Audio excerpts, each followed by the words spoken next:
are you? Do you ever have an evening that's just your own? This time of year, less. Yeah. You know, with these classes and all that. Yeah.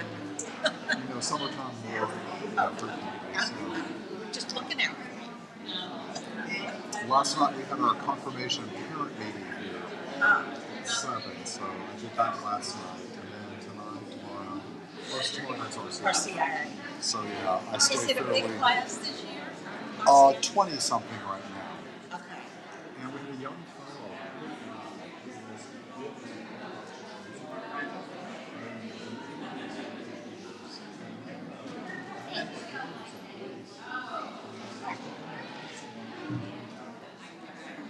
So he's been talking about a couple weeks ago.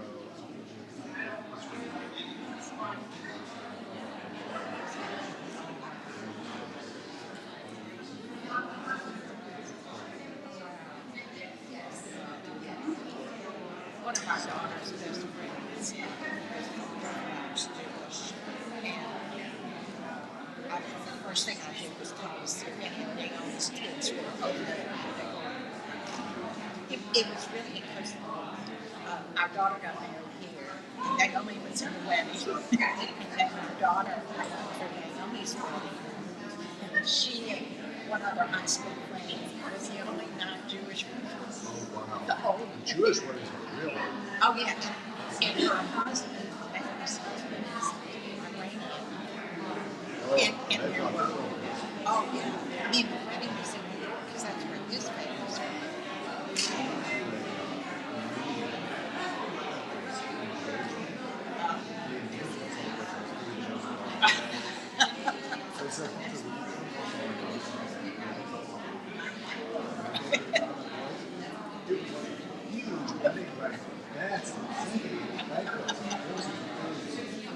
Oh my, this is more than a typical engagement. You know?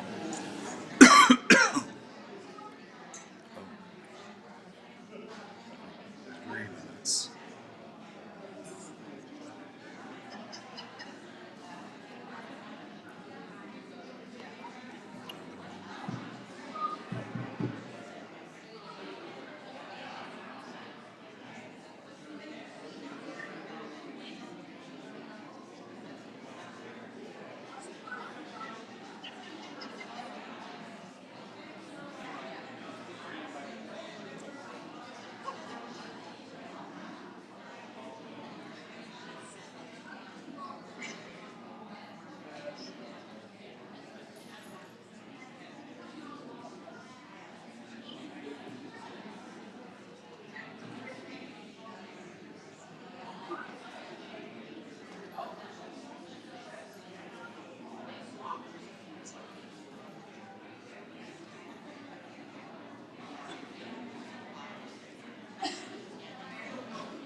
There's Father Mark. Al, how are you? Peace. Love and joy. And all good things. Thank you. We need to play with that one.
those kids.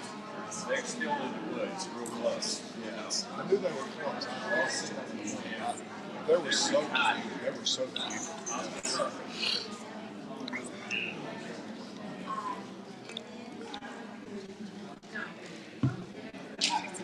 All right, y'all, it's 7 o'clock, so if y'all want to come up closer, I invite you to do so. If you enjoy your table, you can keep enjoying that. So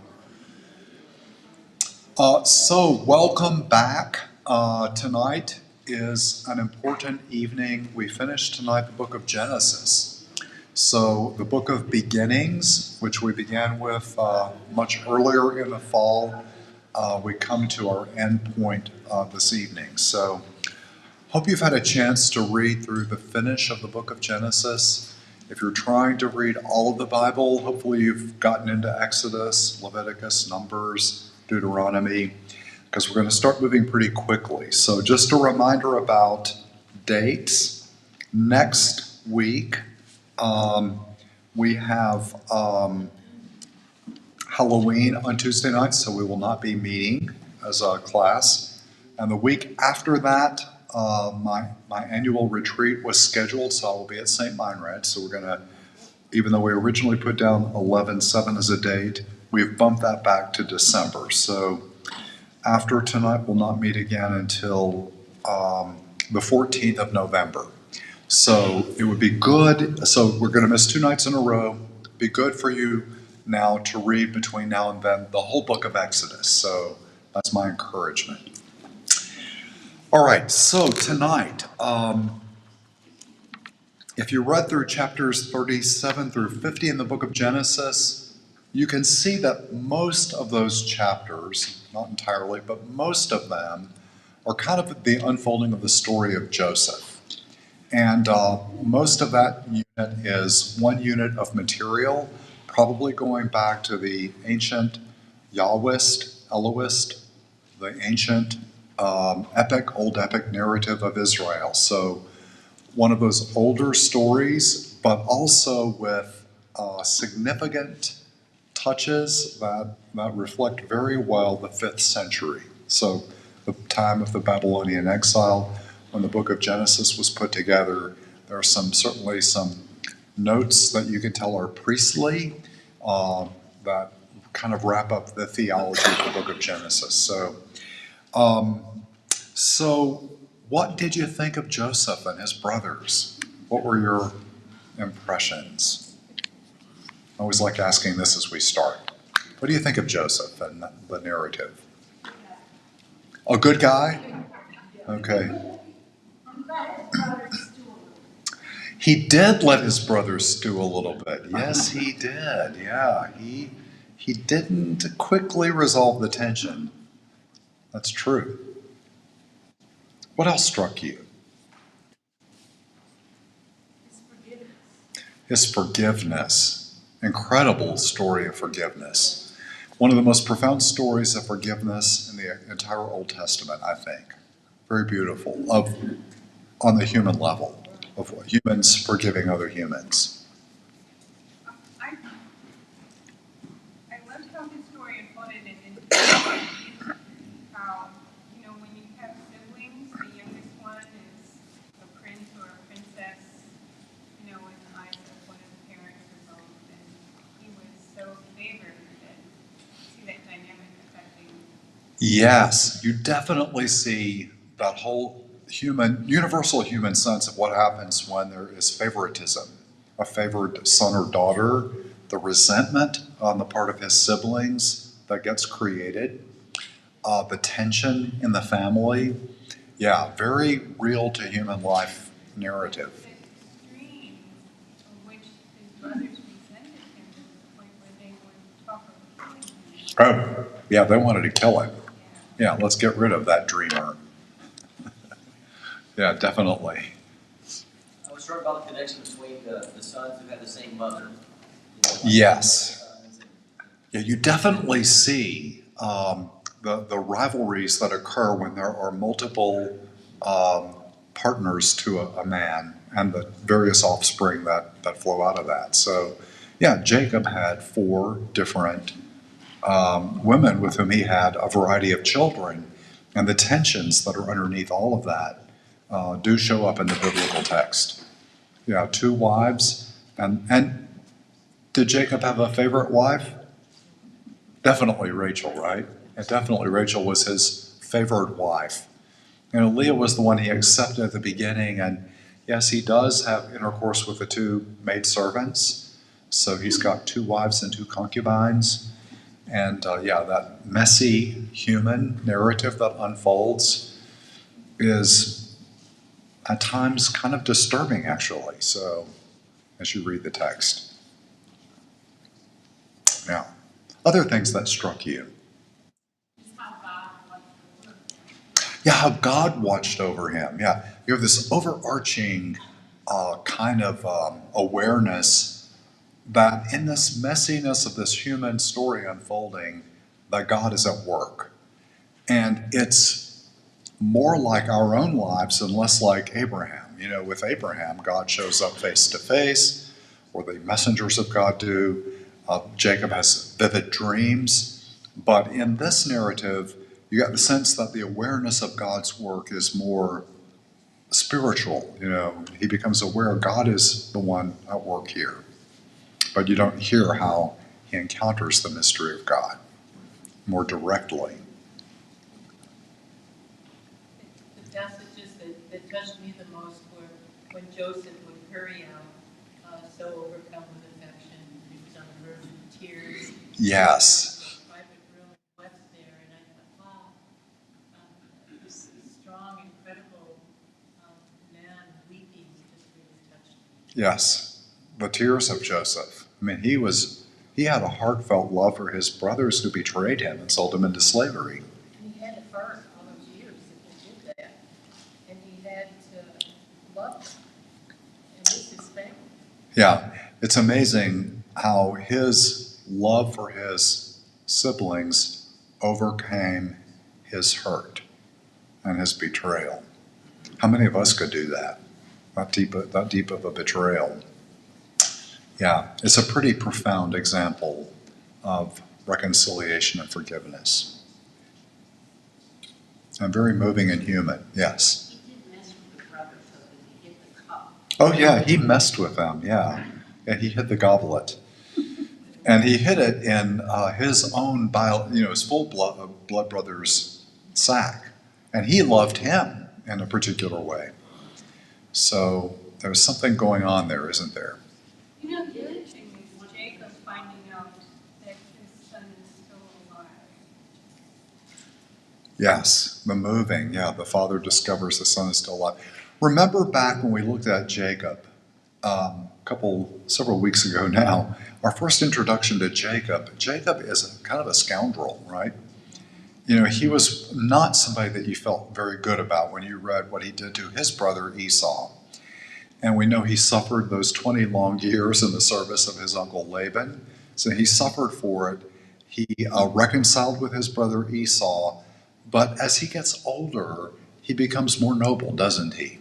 So when God has called him to be Israel, there's something that begins to happen to him later in life. You almost see that he has developed some wisdom by the end. So there's a beautiful development in his character as the narrative unfolds. I was puzzled by the ending where both Jacob and Joseph wanted their bones buried in the cave. Oh, yeah. So Jacob and Joseph both want to be buried back in what will be the promised land. So that's the land that God promised them. So that bond with the land that God gave them matters. Don't leave us in Egypt, but take us home. Their true home is Canaan, or the land of promise, Israel, what will become the land of Israel. Good, great insights. Yes. This may be silly, but I was very curious if when Joseph revealed himself to his brothers, if they remember or recall Joseph's dream, Oh, where the brothers said, "Oh, so you really think you're going to reign over us?" oh yes, yes. I just wondered if they recollected that dream. Yeah, the dreams that Joseph had about his brothers bowing down to him, vivid dreams. And there's a couple of places in the narrative where that's exactly what they do, very vividly. They all bow down to him in worship. You see the fulfillment of his dream being actualized in a couple of very vivid scenes, for sure. Yeah, I titled this Joseph the Dreamer. So Joseph does have very symbolic dreams, prophetic dreams, but Joseph is also an interpreter of dreams when he arrives in Egypt. So he is very vividly and dramatically interpreting the dreams of Potiphar and also of Pharaoh as the story unfolds. So, yeah. So, theologically, I hit a few highlights here on the my left-hand side, your far right-hand side of the whiteboard. So one important theme to notice, we started the book of Genesis with the Lord God creating the universe and creating this order and beauty and majesty out of what had been chaos. And God blessed everything at the beginning.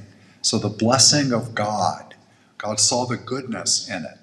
You saw how the ripple effects of sin mar that original blessing of God and in a sense bring a curse upon the creation and upon humanity. You see the ripple effects of the darkness of sin spreading out.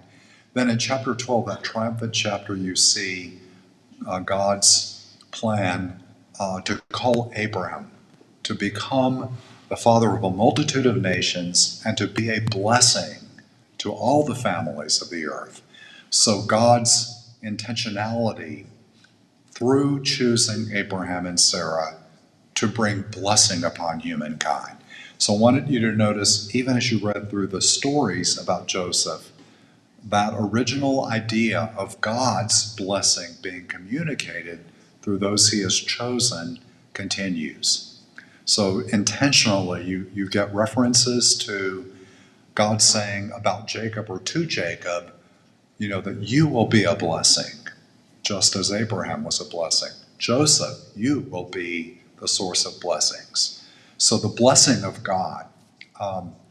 So you could say in a sense that whatever the human drama is that's unfolding in the story of Joseph, one of the great overarching themes is that God's blessing is still going to be communicated through these chosen people, however imperfect or perfect they seem to be at any given moment. So to remember the blessing of God.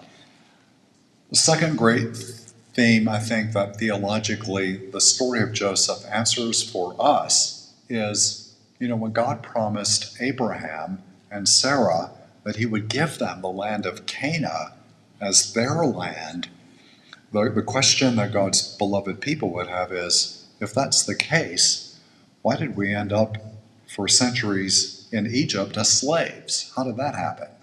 So in a sense, the story of Joseph is giving us the backdrop. This is how God's people went from the land of promise and arrived in Egypt. So it's giving us the important answer to that kind of historical question. How did we get to Egypt to begin with, where we needed God to rescue us from slavery? Well, it happened originally, and you see that coming up at the end of Genesis. And remember, Genesis is like the prologue to the Bible, last book probably put in front of the Pentateuch to explain how things are going to unfold. It's explaining that, yes, we went through very dark history where we needed liberation, but it was all part of God's plan. God was working somehow through this. It's, of course, it's always a bit dangerous to use language like that when people are suffering. Well, this is God's plan. I never say that to people when they're suffering. That's not a helpful thing to say. But after you've gone through an experience of suffering and you've come out on the other side and you look back over what happened from a current perspective in the eyes of faith, you can often then say, I do now recognize that even though that was not what I wanted to experience, it was very difficult, I now see how God was working through it. So that is always an insight that comes not at the beginning, or you don't tell people that in the middle of it, but it's something that comes sometimes at the end of a painful episode of life. So that's the perspective of wisdom and hindsight, as it were, in the book of Genesis. Third great point, and I think this is a key thing about the story of Joseph, is very important in terms of wrestling with how do we as people of faith in God live in a culture or a world that is bigger than our faith perspective. Why is this so important? Because the book of Genesis was put together in its final form when Israel was probably in exile in Babylon. So here they are, not in the land of promise, away from their homes. The temple had been destroyed, the city of Jerusalem had been destroyed. There were captives in Babylon. And now they're in this bigger world, this bigger culture that is not a culture of their faith. It's not the culture of their belief. So how do I live now as a person of faith in a larger culture that does not share my faith and my beliefs? I think this is also very important to us in the 21st century. So some people speak about, since the time of the Enlightenment with the great transformation that took place in Europe and now moving increasingly to a secular world around us, we're less touched by it in the southern United States, but if you go to the north or the coasts, you feel it more. But this larger culture that's bigger than we are, that does not share our faith perspective any longer. Some people call it a post-Christian world. The story of Joseph is an attempt on the part of Israel from the point of view of faith to say, how does a person of deep faith in the Lord live successfully in that larger cultural milieu? Joseph is the example of how to do it, one of the examples. There will be a lot of literature that we'll see later in the Bible, like the book of Daniel and others that will also, Esther, that will wrestle with those big questions. Once you get in a world that's sometimes bigger and sometimes hostile to your faith, how do you navigate through that? So Joseph is kind of the model of that.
Then 7 lean ones that swallow up the rich ones. So these vivid dreams that Pharaoh has. Well, what does Pharaoh do with those dreams? He wants to understand them. And then the cupbearer, the one who brings him his cup of wine, who, by the way, had forgotten all about Joseph, right? They're like, oh yeah, I remember that fellow back in prison. Oh, I was supposed to say something about him, to the Pharaoh. He goes, yeah, I knew this fellow in prison who knew how to interpret dreams.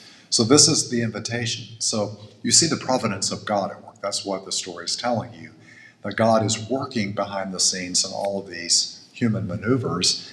And so Joseph is brought in and tells Pharaoh, Pharaoh, the dreams are clear. Both of them are telling you that we're going to have 7 really wonderful, abundant years, lots of crops, wonderful time. But then after that, there's going to be 7 lean years. There's going to be starvation and drought if we don't plan ahead. So my recommendation to you is during these 7 abundant years, let's create food storage. Let's plan for the future. Let's prepare for the lean years. That way the people of Egypt will not starve when those 7 lean years come. So he's using the gifts that God has given him. These are God-given gifts. The text is clear on that. He's using them for the good of a greater civilization, all of Egypt. And not only all of Egypt, right, we'll find out, but the whole area, all of the Middle Eastern area will suffer this same affliction, and nations will come to Egypt seeking relief during those lean years. And Joseph has it all set up so that there will be enough food available for the hungry. And also providentially, the beloved family of Joseph, that will be the seeds of God's people, are going to have to also come to Egypt to find food. So he is the model for how we live as people of faith in this larger cultural world. The gifts that God has given us, somehow we have to learn to navigate with those larger cultural figures in a way that is beneficial to the common good, to the greater good of humanity. That's what Joseph is doing. He's using his influence and power not for himself in a self-centered way, but in order to care for this greater people that's around him. So he navigates that quite successfully. So successfully, in fact, that by the end of the story, Pharaoh, he basically gives Joseph carte blanche, right? You can have anything, Joseph, you want. You found out your family's alive and well. Take the wagons. Take our wagons down. Bring them back. We'll give them the best land in Egypt. Anything they want, we'll provide it. So Joseph's using of the gifts God gave him to serve the greater good means that Pharaoh himself is converted to, okay, I'm going to be generous to you. You've been a good and faithful servant to me. We're going to make this work. There's a lot of practical wisdom in how Israel's trying to figure out how to live in Babylon. And I think we could also take lessons in the 21st century. How do we live in this larger secular world? Well, God has given each one of us gifts. They're meant to be used for the greater common good. And how do we navigate it in a way that we're able to make a good and useful and purposeful contribution for the good of humanity? That's the bottom line. So, and then we also have to say that a fourth key component from a Christian point of view, and remember I say that all of the scriptures in the book of Genesis, we as Christians, once we've experienced the death and resurrection of Jesus, we look back at these ancient texts with a new set of glasses, the eyes of faith in Christ. And we as Christians would see in Joseph a type of Christ himself. Once sold into slavery with pieces of silver. Remember, Judas will betray Christ for pieces of silver. There's a parallel there. Handed over, just as Joseph's brothers handed him over to slavery, Christ will be handed over to sinners who will put him to death. And yet, as Joseph forgave his brothers and created reconciliation in the family, we believe that through the cross and resurrection, that reconciliation has been now offered to all humanity through Christ as a free grace and gift. So in that sense, Joseph becomes, for Christians, a type of Christ who is to come. So we see a new depth in the story that God's original people would not have seen. So that's some of the great theological notes as you go through the narrative. All right, let's dive down into some of the text then. We'll go to chapter 37.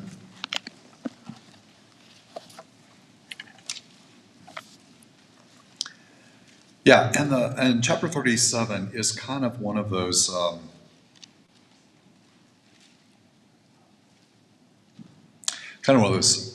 dramatic narratives. So how old is Joseph when all this happens? 17, just a young fellow, right? 17 years old. He was tending the flocks with his brothers. assistant to the sons of his father's wives, Bilhah and Zilpah. Now they are the concubines, right? Called wives here. Now notice verse 3. Israel, that's Jacob, loved Joseph best of all of his sons. You see the favor of the parent. Just like Rebekah loved Jacob more than Esau. For he was the child of his old age. I will add this. Jacob had to suffer for 20 years working for Laban, his uncle. But the greater suffering came later in life, didn't it? Losing his son. So living much of his life thinking his son had been killed was a far greater loss. So, I mentioned before, Jacob does some pretty devious things in the book of Genesis, but I also mentioned, but there are always consequences, right? And maybe part of the consequences are the pain he suffers later in life, which does season him and gives him wisdom. He made him a long tunic. When his brothers saw that their father loved him best of all of his sons, they hated him so much that they would not even greet him. Once Joseph had a dream which he told to his brothers. Listen to this dream that I had. There we were binding sheaves in the field when suddenly my sheaf rose to an upright position, and your sheaves formed a ring around my sheaf and bowed down to it. That's a pretty vivid dream, isn't it? And it's not very hidden either, is it? It's like, and why did you tell your brothers that dream? And of course their response is not very kind. Are you really going to make yourself king over us? His brothers asked him, or impose your rule on us? So they hated him all the more because of his talk about his dreams. Then he had another dream, and this one too he told to his brothers. I had another dream, he said. This time the sun and the moon and 11 stars were bowing down to me. It's gotten cosmic. When he also told it to his father reproved him. What is the meaning of this dream of yours? He asked. Can it be that I and your mother and your brothers are going to come and bow down to the ground before you? The sun and moon are the mother and father, and then the 11 stars are the brothers. So his brothers were wrought up against him, but his father pondered the matter. So it's interesting. The brothers really resented him for this. But Israel, he's pondering all this. What are these dreams about? It is a prophetic dream. That's exactly what will happen. They will bow down to him in Egypt when he becomes second in command to Pharaoh. One day, when his brothers had gone to pasture their father's flocks at Shechem, Israel said to Joseph, your brothers, are tending our flocks at Shechem. Get ready, I will send you to them. So he ends up being sent by his father to go check on them. Now, let's skip down to verse 18. They noticed Joseph from a distance, and before he came up to them, they plotted to kill him. They said to one another, here comes that master dreamer. Come on, let us kill him and throw him into one of the cisterns here. We could say that a wild beast devoured him. We shall see then what comes of his dreams. When Reuben heard this, he tried to save him from their hands, saying, we must not take his life. Instead of shedding blood, he continued, just throw him into that cistern there in the desert, but don't kill him outright. His purpose was to rescue him from their hands and restore him to his father. So this little strand of the tradition kind of presents Reuben as sort of a hero, better than the other brothers. His intention was to restore him to his father. So when Joseph came up to them, they stripped him of the long tunic he had on. Notice from a Christian point of view, what will Christians see in that? Stripping him of his tunic. Kind of a foreshadowing of Jesus being stripped before being nailed to the cross. Then they took him and threw him into the cistern, which was empty and dry. Now, I think the narrative, if you read it closely, seems to have kind of two interwoven histories or traditions. One of them, Reuben is the good guy, and the other one, it is, who's the other good brother? Judah, yes. And you see the tension because what happened? Did they sell him or did they find him in the cistern? And was it the Ishmaelites or was it the other group? So the Midianites. So then they sat down at their meal. Looking up, they saw a caravan of Ishmaelites coming from Gilead, their camels laden with gum, balm, and resin, to be taken down to Egypt.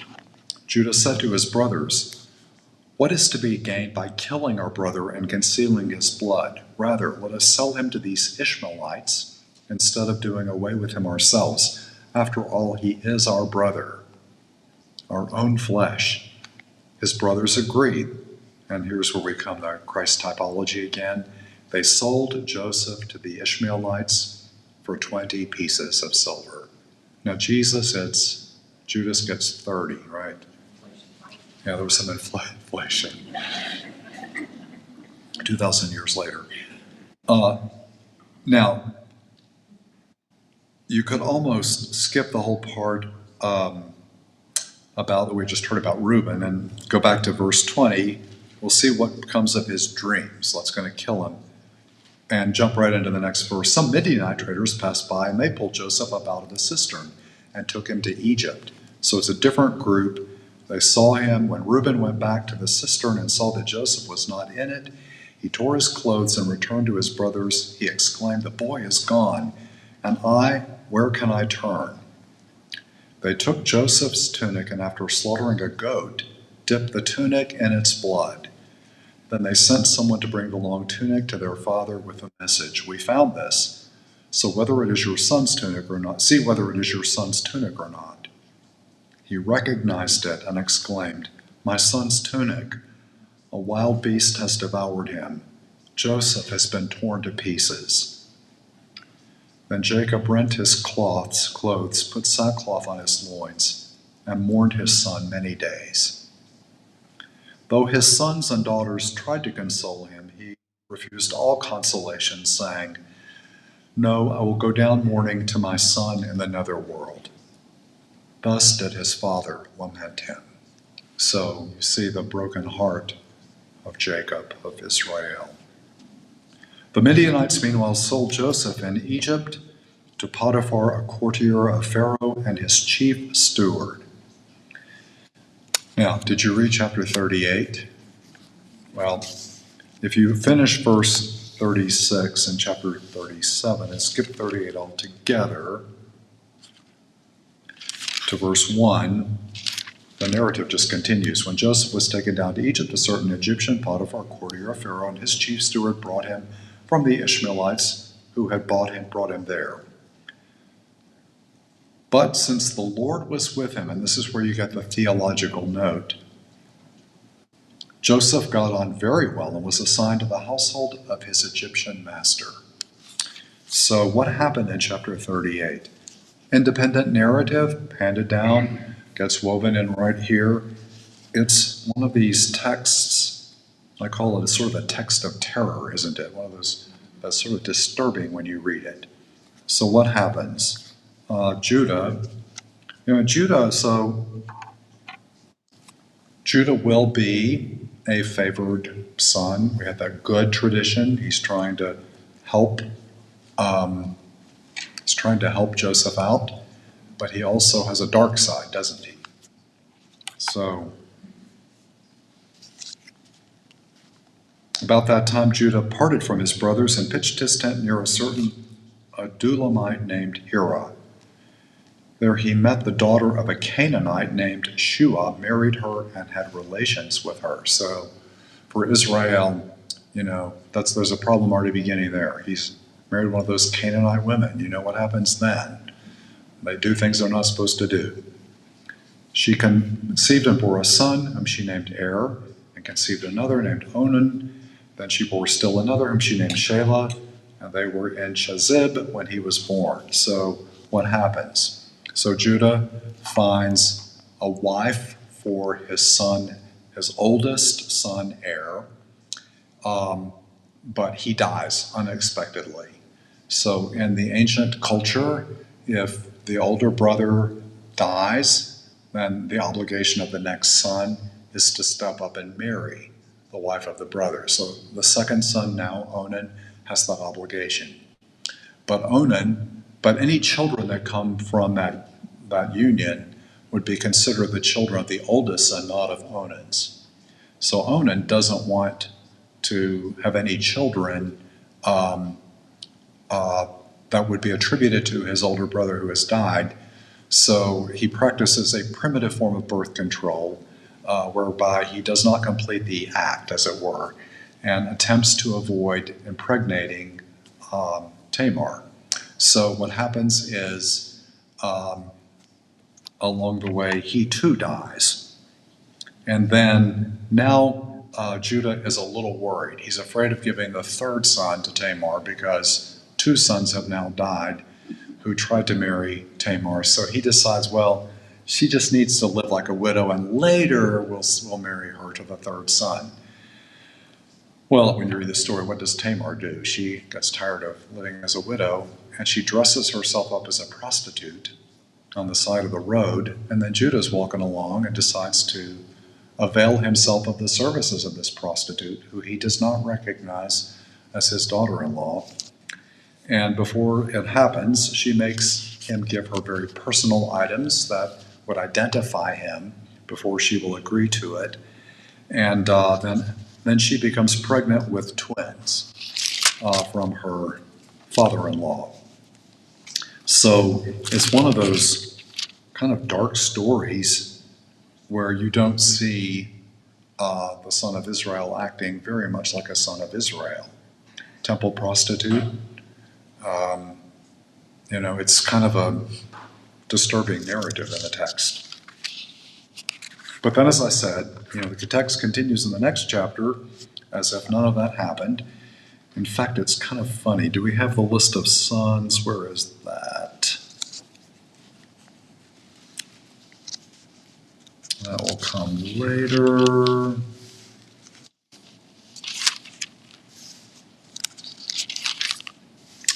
Well, I'll see if I can find it later. But it will list the sons of Judah and list the two that died.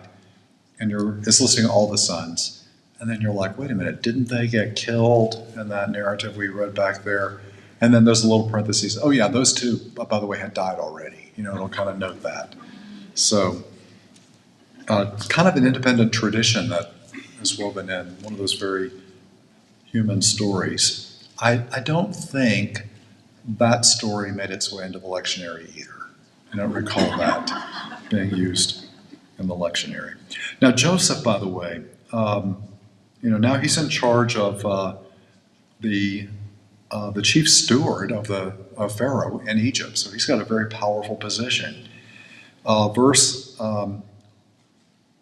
6, notice Joseph was strikingly handsome in countenance and body, very attractive. So what happens to poor Joseph there working for Potiphar?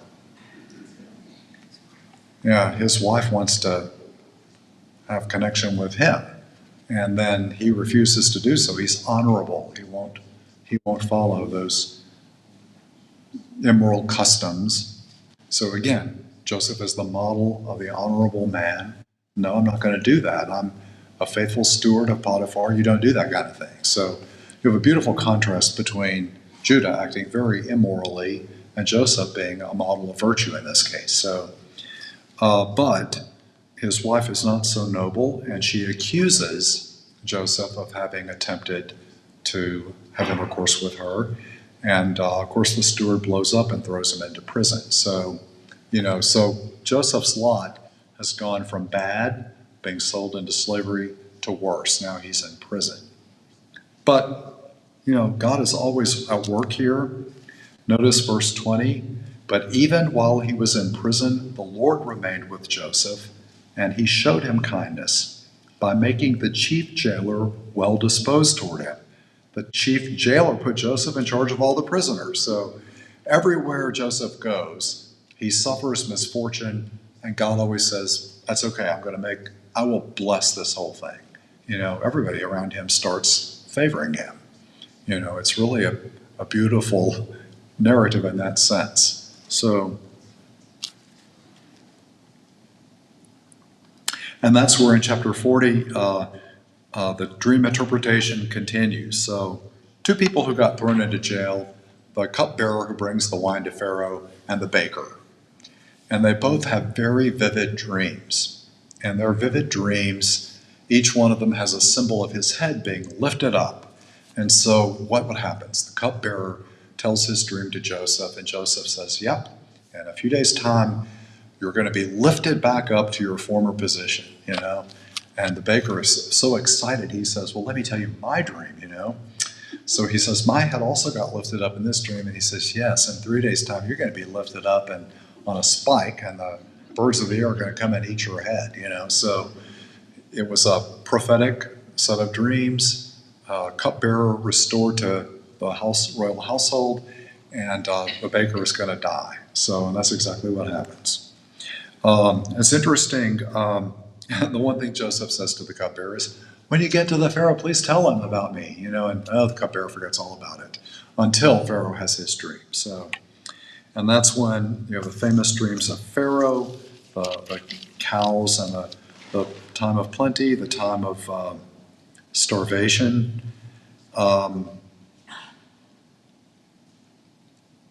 So go down in chapter 41, after Joseph has successfully interpreted Pharaoh's dreams, as I talked about, the years of famine, the years of plenty.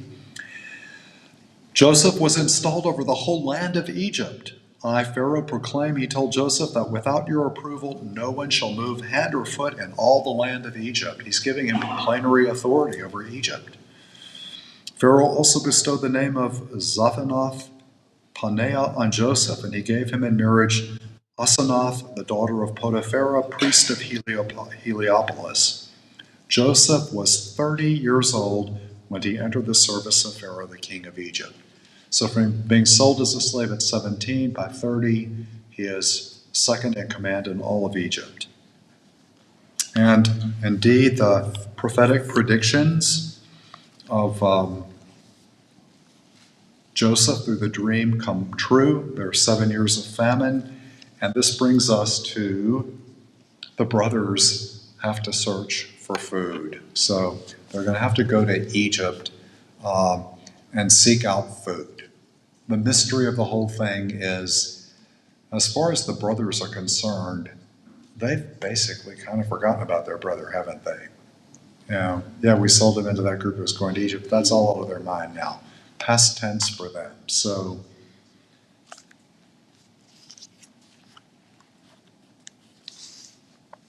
and the great mystery, of course, is it's Joseph himself, who, as governor of the country, is the one who they have to go to dispense the rations.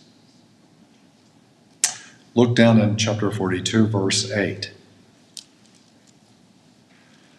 When Joseph recognized his brothers, although they did not recognize him, he was reminded of the dreams that he had about them. He said to them, "You are spies.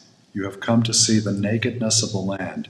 "No, my lord," they replied. "On the contrary, your servants have come to procure food. All of us are sons of the same man. We are honest men. Your servants have never been spies." They may be honest men, but they also lied to their father about what happened to their brother, did they not? So they're not examples of moral virtue here. But he answered them, "Not so. You've come to see the nakedness of the land. We, your servants," they said, "were 12 brothers, sons of a certain man in Canaan. But the youngest one is at present with our father, and the other one is gone." "It is just as I said," Joseph persisted. "You are spies. This is how you shall be tested. Unless your youngest brother comes here," which is his full brother, "I swear by the life of Pharaoh that you shall not leave here. So send one of your number to get your brother, while the rest of you stay here under arrest." So he is kind of playing with them a bit here at the beginning. "Thus shall your words be tested for their truth. If they're untrue, as Pharaoh lives, you are spies." With that, he locked them up in the guardhouse for 3 days. So what will happen? he will allow them eventually to go back to their father, provided that they agree to bring the youngest son back to Egypt, and he will keep one of the brothers, Simeon, as a captive until they return and fulfill their end of the bargain. So they have all the food that he gave them, but what happens as they're on their way back?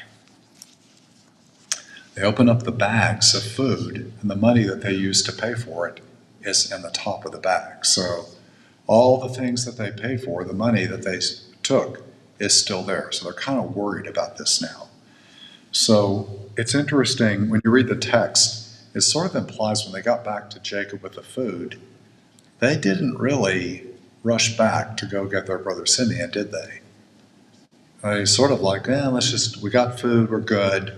But then they ran out of food again, and they realized they had to go back for more food. So that's what drove them back. They had really kind of left Simeon hanging in Egypt. But eventually, of course, they have to go back for more food. And this time they do take the youngest brother Benjamin with them. So, and it's so beautiful here because Joseph sees them approaching and has the steward prepare a feast for them.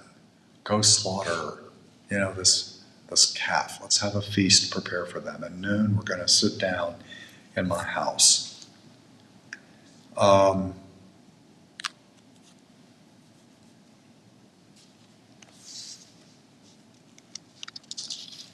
And then, of course, he has them hide the goblet in Benjamin's bag of food. So they're going to go back, but as they're on their way back, they discover once more in the food is the money, and also now the goblet has been taken. They were accused of doing that, and it's been planted in Benjamin's bag. So now they have to come back sort of in a moment of great fear, expecting now we're in big trouble. And basically, because Joseph planted the goblet in Benjamin's bag, Benjamin is the one who's going to have to suffer. He's the one who will be under arrest. And this is where Judah, by the way, has a good moment. Judah and his brothers re-enter Joseph's house, verse 14, chapter 44. Chapter 44, verse 14. As Judah and his brothers re-entered Joseph's house, he was still there, so they flung themselves on the ground before him. How could you do such a thing? Joseph asked them. You should have known that such a man as I could discover by divination what happened. Judah replied, What can we say to my Lord? How can we plead, or how to try to prove our innocence? God has uncovered your servant's guilt. Here we are then, the slaves of my Lord. The rest of us no less than the one in possession of the goblet was found. Far be it from me to act thus, said Joseph. Only the one in whose possession the goblet was found shall be. Go back.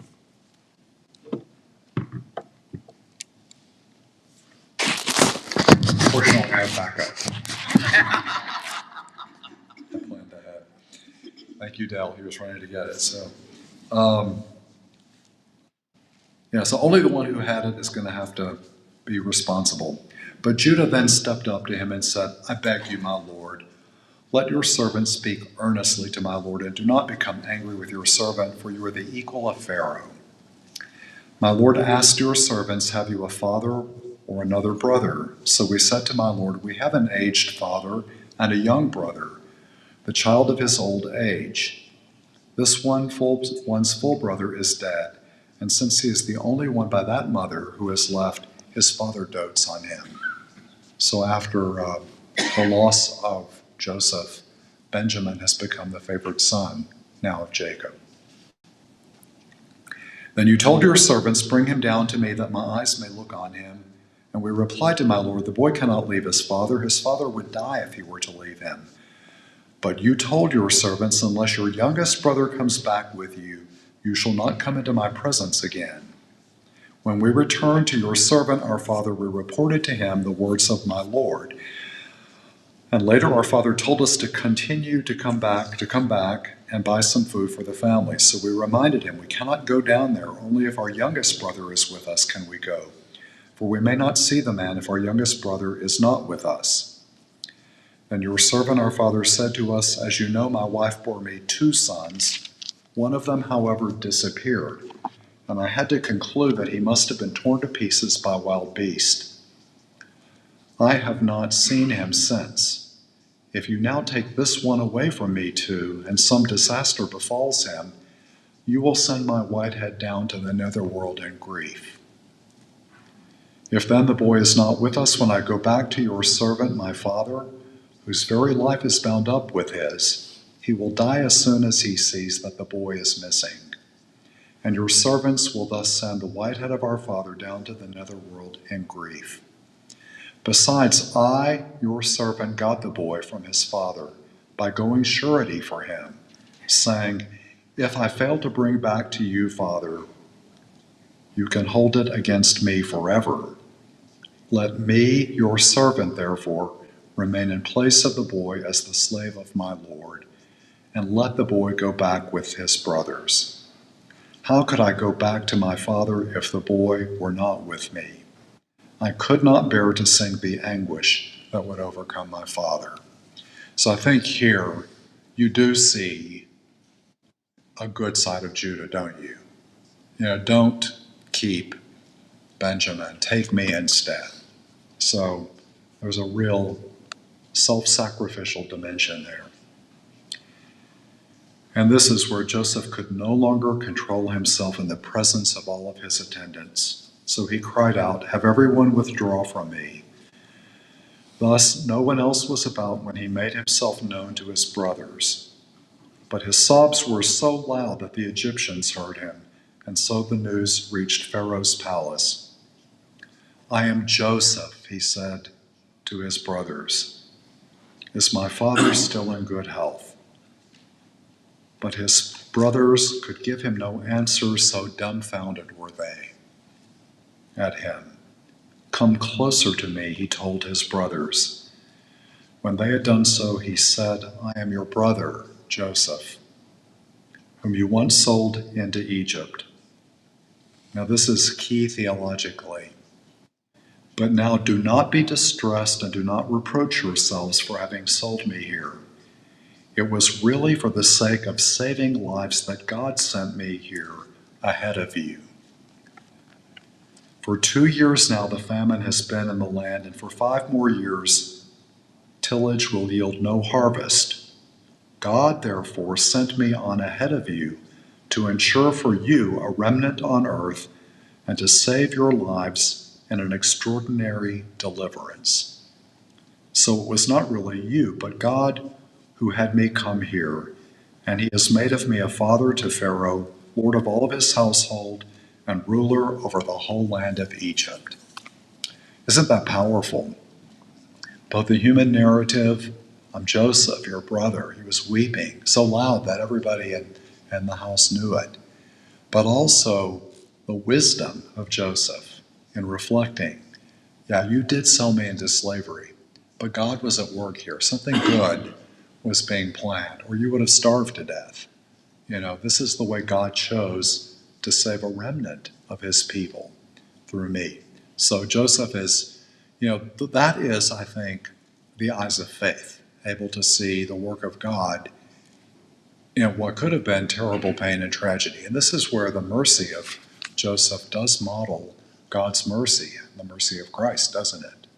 His forgiveness is extraordinary. If you've been sold by your brothers into slavery, would you be so forgiving?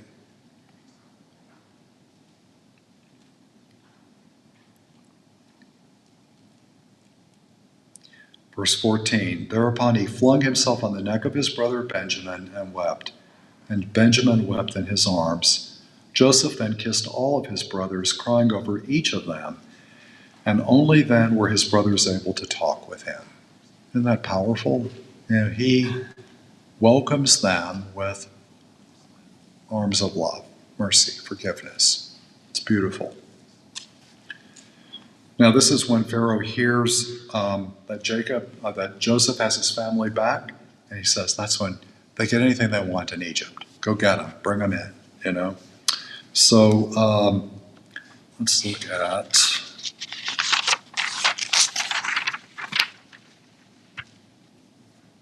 By the way, you do get a few little notes of Israel's perspective on Egypt. There are a couple little side notes when you're reading the text. One, they have this little note, well, the Egyptians won't eat with Hebrews. That sense of, we don't share table fellowship with each other. That note came out. And also, the Egyptians, they don't like shepherds, So we better have a special place in the land because they don't like those shepherds, and we're all shepherds.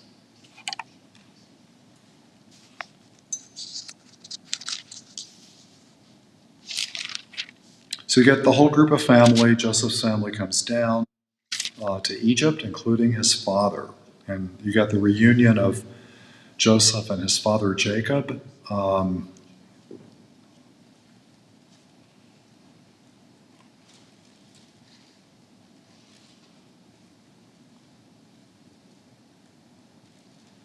Let's see, where is that text of father and son meeting?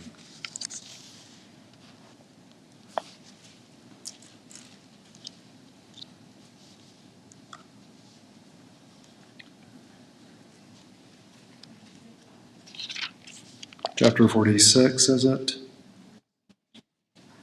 And verse 20. Is it the verse 20? Where do we have? 28. Oh, yes, verse 28. Israel had sent Judah ahead to Joseph so that he might meet him in Goshen. On his arrival in the region of Goshen, Joseph hitched the horses to his chariot and rode to meet his father Israel in Goshen.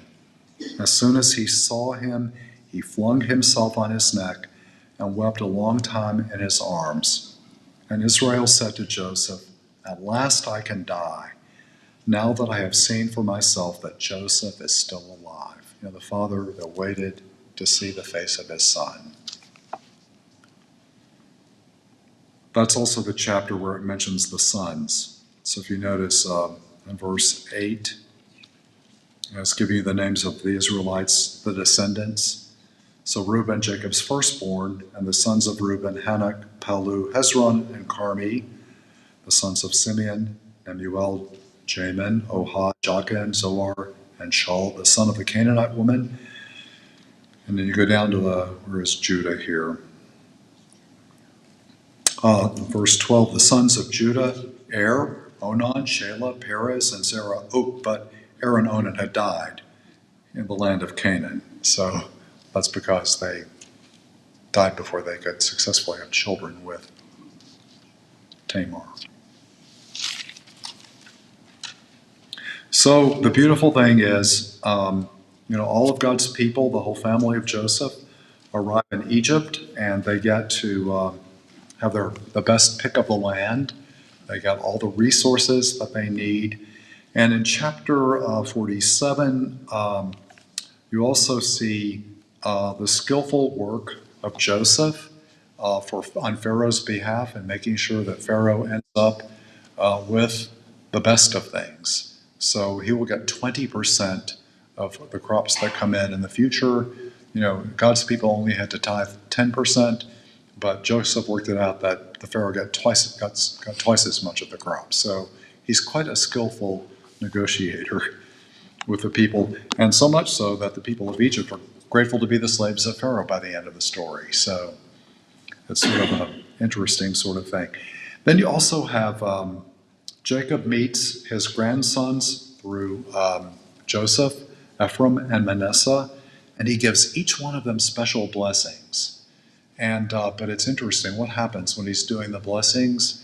His right hand is on the younger son, his left hand is on the older son. So he gives the favored blessing to the younger son, just like happened to Jacob and Esau. And then Joseph intervenes, wait a minute, that's not the oldest. And he goes, yeah, but that's the way it's going to be, basically. The blessing is always coming down in unexpected ways.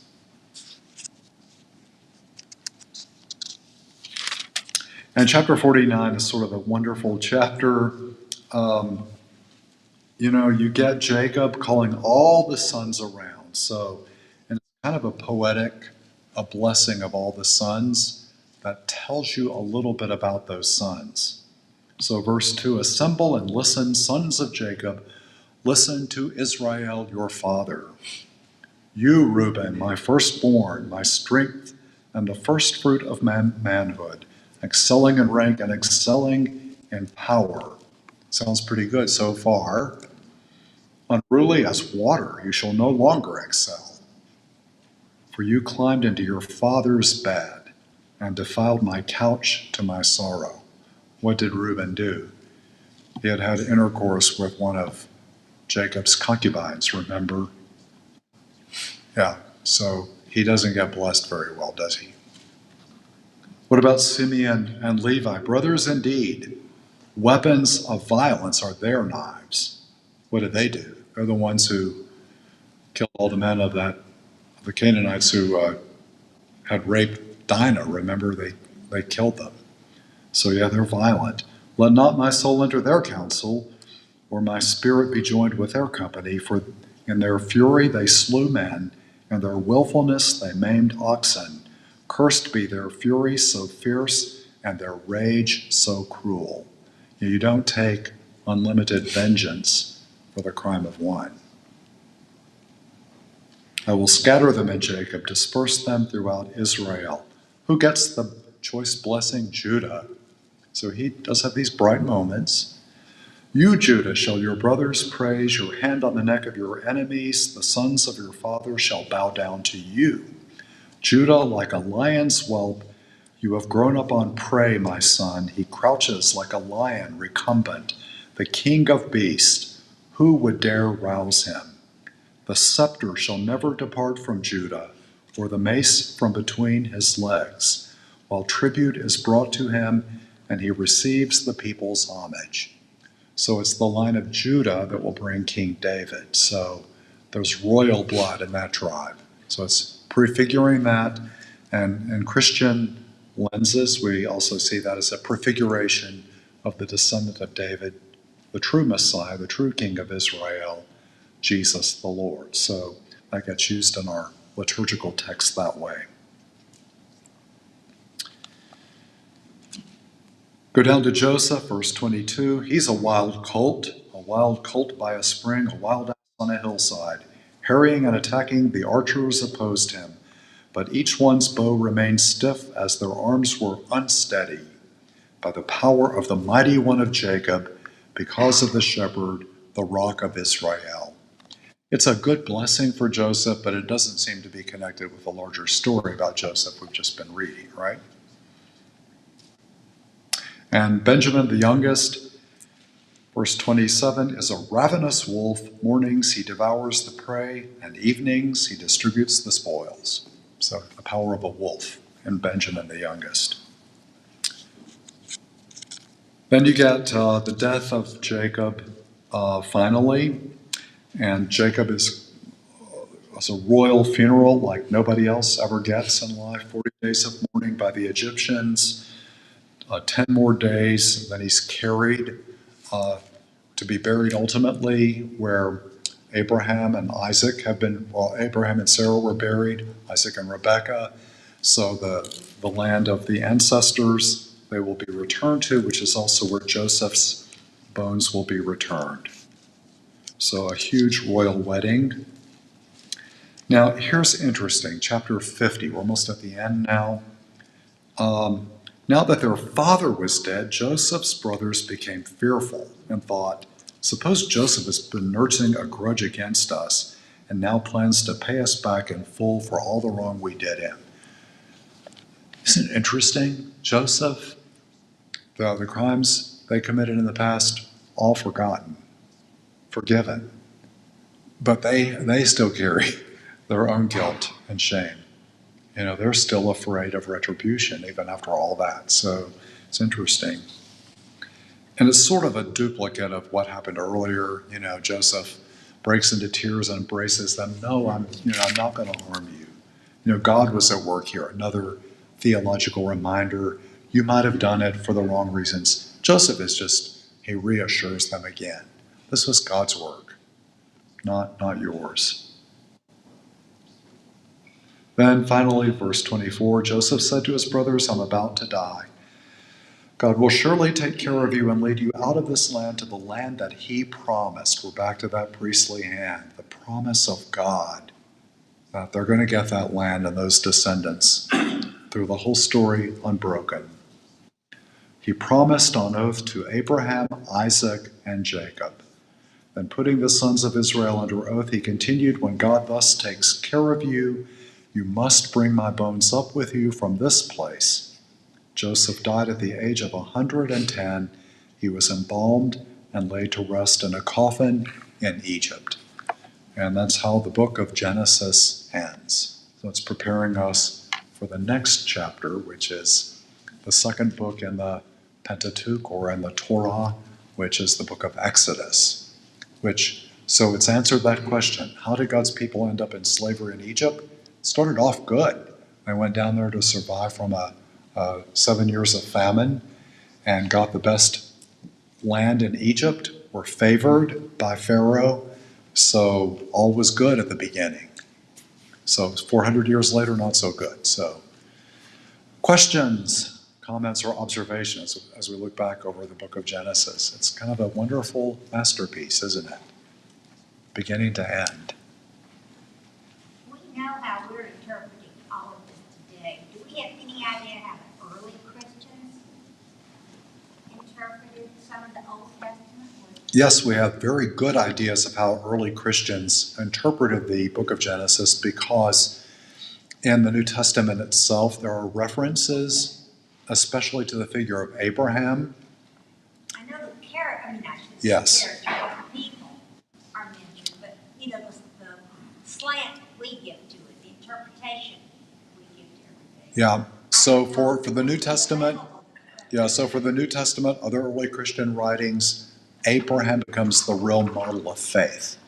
So they will see in him a forerunner of Christian faith, just as Abraham put his faith in the Lord, and it was credited to him as righteousness. So Paul will use that in Hebrews to say, these are ancestors of faith. So the real focus for early Christianity is the faith of Abraham that gets handed down. And of course, seeing the stories of the Passion that have the stripping of Jesus and the betraying of Jesus with coins of silver. They would have been, the early Christian writers would have been very aware of those parallels, very aware. They knew the scriptures very well.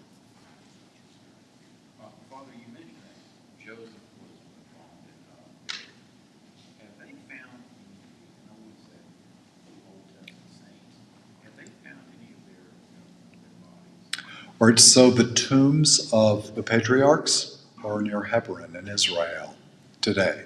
They still are holy places for our Jewish brothers and sisters. The tombs of the patriarchs. Not often a place that you go when you go to the Holy Land, because it's not in the control of Israel. It's part of the more Palestinian areas. It's interesting that David is descended from Judah and not Joseph. Yes, David is a descendant of Judah, not of Joseph. That's right.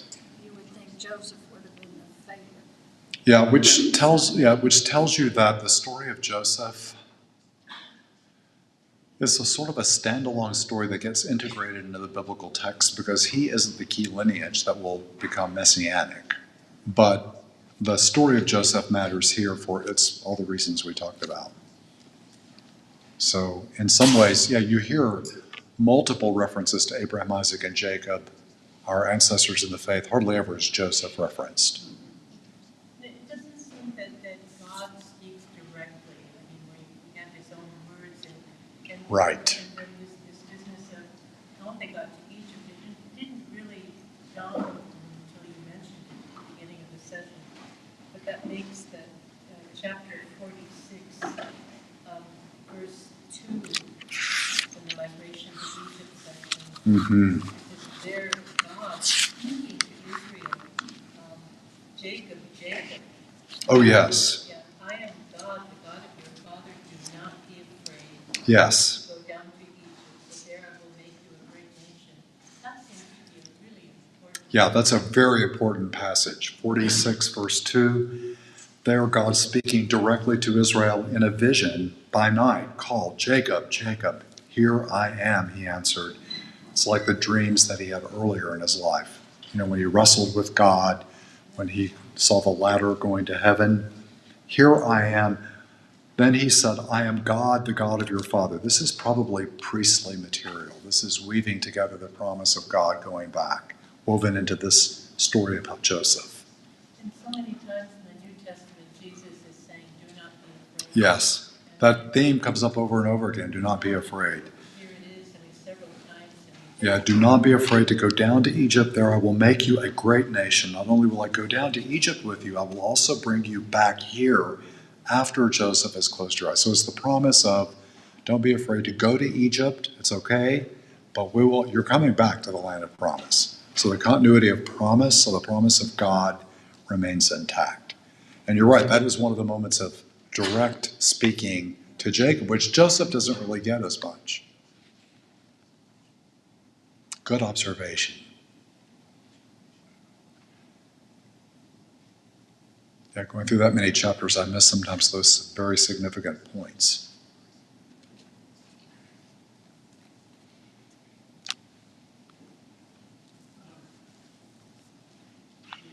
The Israelites moved away from Egypt to Canaan because they went back and forth several times. It's very interesting that with Moses, it takes them 40 years instead of 2 weeks. Yes, it takes 40 years. And the 40 years wandering in the desert are a result partly of their obstinance, their unwillingness to enter the land of promise. So they have to go through a 40-year period in the desert to be formed by God to be ready for the land of promise. Yeah, it is interesting. Yeah, no quick journey back and forth to Egypt. It's also interesting, Matthew's gospel has a direct parallel. Matthew will often try to show how Jesus himself fulfills the whole history of God's people.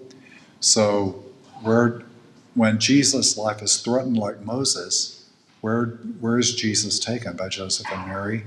To Egypt, to fulfill the prophecy, out of Egypt I have called my son. So in a sense, Jesus in his own life, Matthew is saying, recapitulates the whole story of God's people. He relives it, as it were. So it's kind of a beautiful Christological moment. I'm intrigued by a very briefly point when Joseph was in prison. When he was summoned to go to Pharaoh, the first thing he did was shave and change his clothes. Oh, yes, that's true. Yeah, he dressed himself up to go see Pharaoh, shaved and changed his clothes, which would have been to fit the customs of Egypt. So he doesn't want to go in looking like a Hebrew. So shedding off the beard, probably dressing more like someone that would fit Pharaoh's court. He adapts some of the outward customs to fit the Egyptian court. Yeah, we would think he's just taking a shower, putting on a fresh set of clothes, right? But there's probably some symbolism there about fitting in the cultural milieu of the Egyptians. Someone asked online, is it significant that Joseph married an Egyptian woman? Significant that Joseph married an Egyptian woman? I don't know the answer to that. That's a good question. See what I can find out. It is sort of unusual because they always you see the importance of finding somebody in your own people to be your bride rather than the outsiders. But it does show the intertwining that happens between Egypt and God's people at that point. Joseph probably didn't know that he would ever get out of there or reunite with his family. So, Right, maybe that he knew that he's probably never going home again. Instead, home came to him, right? Great questions and observations. All right, so for 2 weeks we don't meet, then we meet again, and read the book of Exodus between now and then. Note down what you observe as you read it. So, and y'all have a blessed evening. Shall we close with a glory be?